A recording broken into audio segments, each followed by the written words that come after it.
All right, so we're taking a look at a bridge length experiment and breaking weight, showing how many pennies a bridge could hold based on how long it is. And we learned in class that this is an inverse relationship. So before we do anything else, we're going to recall what an inverse relationship looks like as an equation. And an equation for an inverse relationship looks like, y equals k over x. Or you could think about it as x times y is equal to k.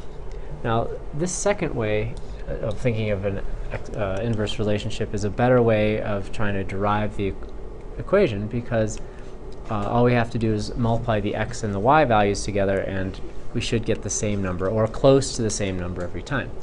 So I'm going to pull up a calculator,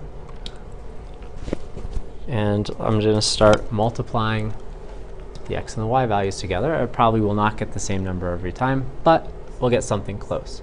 So we have 4 times 24, which is 96. We have 6 times 16, which is 96. Oh, that's helpful. We have 8 times 13, which is 104, which is a little bit bigger, but still in the ballpark. I know 9 times 11 is 99. I know 9 times 10 is 90. So what I would suggest at this point is going ahead and finding the median of these three values and using that as your k value.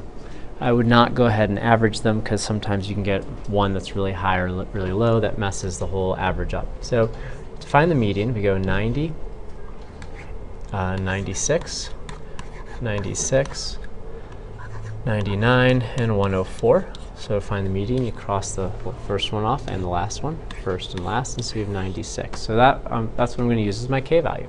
So my equation would be x times y is equal to 96, or I could write it as y is equal to 96 over x. So that would be my equation that would model this data fairly closely, but not exactly, but we can live with it. Explain how your equation shows that breaking weight decreases as the length increases.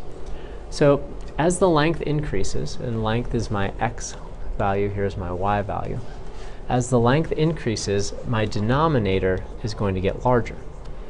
As your denominator in a fraction gets larger, it means that when you do this division, you'll end up with a smaller quotient.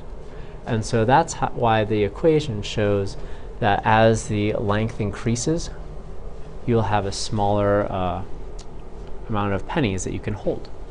And so that's pretty much the end of problem 3, A and B.